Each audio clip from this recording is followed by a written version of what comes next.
And that is pretty much along the following lines. There is currently a consensus among the mainstream, as they like to call themselves, political parties, which in pretty much the parties that have governing control of most major European countries. There is a pretty much, or has been, an understanding that you really don't want to get into prosecuting imams for hate speech. You really don't want to get into that sort of thing, because Islam and Muslims are a very vulnerable minority and are at risk of hate crime against them. Now, there are reasons you could go into for them to think that. There was in the 1960s, 70s, 80s, much less so now, I think negligibly.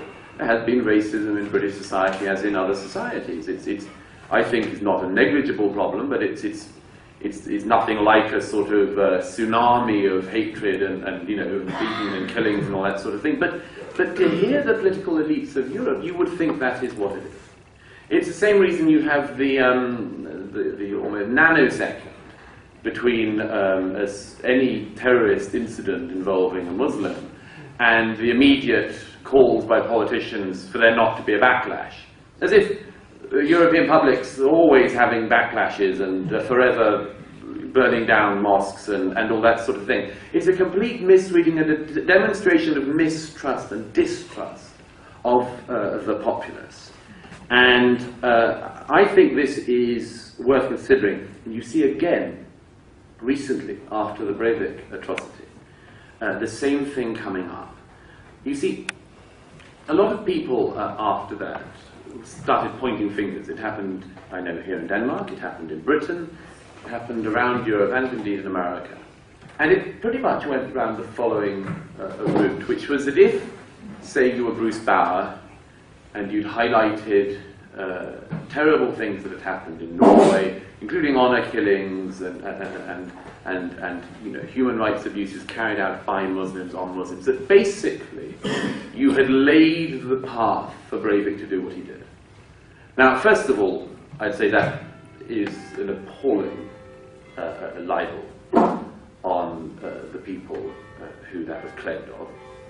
But secondly, it shows so clearly, as I say, the political motivation of people involving themselves in this. Because how can it be? How can it be if an imam in Norway says, kill people, he is not responsible? And even if somebody were killed, you go, oh, that's a misreading. You misheard. Yet if somebody who has not only never called for anyone to be killed, but has actively said quite the opposite, can themselves be blamed, as it were, for laying the groundwork? How can this be other than to attribute to this a deliberate political motive?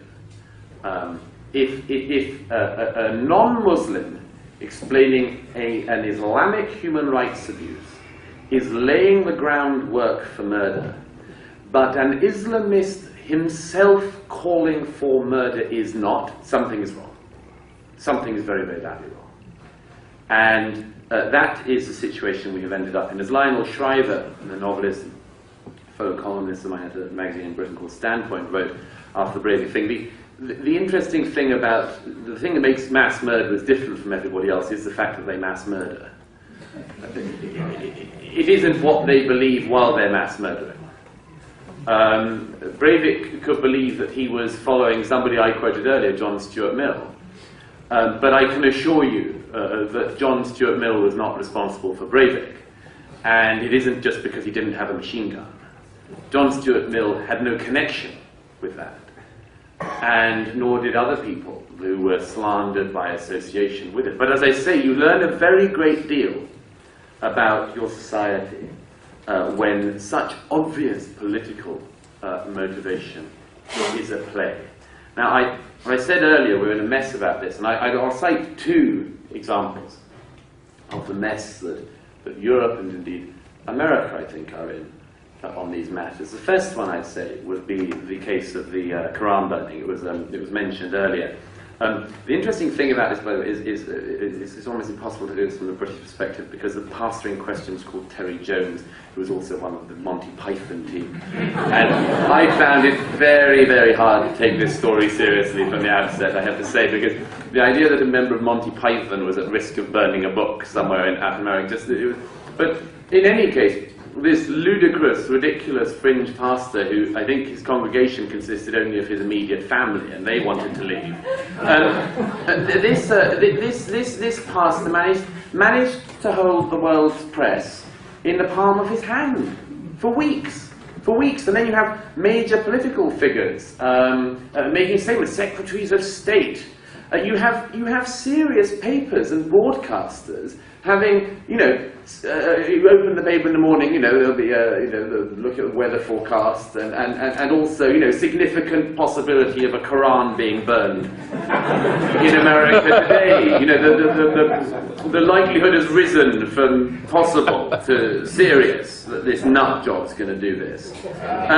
And you see the complete confusion we're in. I think that burning any book is a bad sign and something I would instinctively distrust. But why does it become worse when it offends this particular group?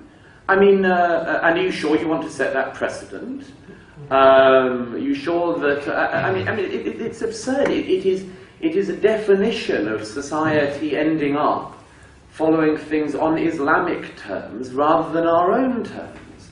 There is, as I say, every reason to be very full of disgust for anyone who wants to burn any book. But, if a group of people who are great fans of F. Scott Fitzgerald come across a bloke somewhere who doesn't like The Great Gatsby and says that in a fortnight's time he might approach it with a box of matches,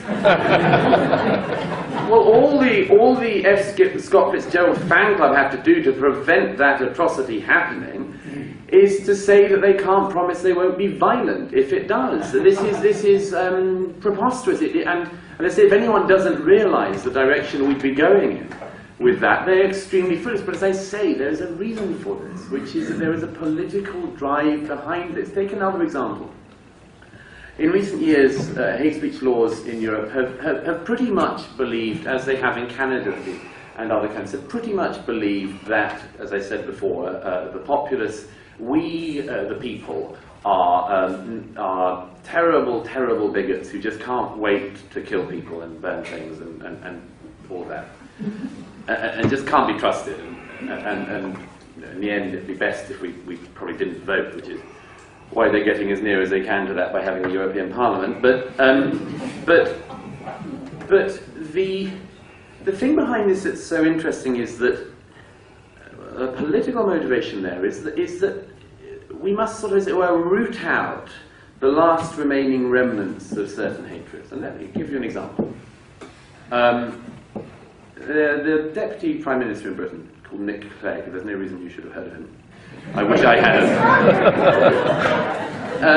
This man, he gave a lecture to something a couple of years ago, I haven't been on the board of it, European Institute for the Study of Contemporary Anti-Semitism, and he gave a speech in which he bravely said that he was against anti-Semitism, and among other things came out wholeheartedly to condemn Nazism. Wholeheartedly, no ifs, no buts. Against Nazism. And unfortunately, I had the first question. I said, it always seems to me that anti-Semitism, for instance, is much like charity. It should, and the fighting of anti-Semitism is much like charity. It should begin at home. So how come you've got a radical backbencher in your House of Lords, who actually at the time was one of the Foreign Affairs spokespeople for the Liberal Democrats, who's on record repeatedly saying all sorts of Islamist apologist stuff, all sorts of terrible things about Jews controlling the media? How come all that sort of thing? How come you ignore all that? But you're tilting at this completely fictitious wimble of sort of modern-day Nazism, as if the British people are about to, there's a significant risk that next week they're all going to put on swastikas and start jackboots and, march down. Well, if it actually is your problem, if you actually do want to root out racism, if you actually do want to root out anti-Semitism, start with the person sitting in your party. But of course, this is the problem. They are fighting last century's war 70 years too late, and expect to be congratulated for their political bravery in doing so. It's absolutely. Let me give you another example. John Galliano. Extraordinary case. So John Galliano, an obviously wrecked individual, and a terrible alcoholic and drug addict and all that sort of thing. And one night in the gay district of Paris, he, out of his mind, starts saying disgusting things to a couple of strangers, which are anti-Semitic, which are horrible, this sort of thing. You have all of these same worthies speaking up. I think we must condemn John Galliano. We must root out this sort of evil. As if the biggest threat that we face in Europe from extremism is a drunk gay fashion designer in Paris. It's just not the case. But you can see how easy it is for it. It's so easy. It's so easy. And all of the worthies, all of the groups, all of the NGOs came out. I was at a dinner for an organisation in London that claimed to fight this sort of thing a few nights later, and somebody said, and we should also congratulate, who's that Hollywood actress who was in Star Wars? We've got to congratulate this guy for now coming out and refusing to wear any more of his dresses. And everyone applauded, as if this was an extraordinary stand against the major bigotry of our time. You know, I think it's not as easy as that. It's really not as easy as that. And the fact that politicians and the sort of rights establishment think it is shows you so much about this. This is cowardice. This is terrible, terrible cowardice. They are believing that they are huge heroes and will pass laws until the last hour to make sure that no alcoholic designers in Paris can ever say that again, but they will ignore and refuse to prosecute somebody in Britain today, an imam who calls for Jews to be killed. Not as metaphor, as fact, as request, as order. This is the most obvious demonstration of the decline of our political class. Now, let me give you one other quick example before I come to the upside. I learned some years ago you should never leave an audience in complete depression.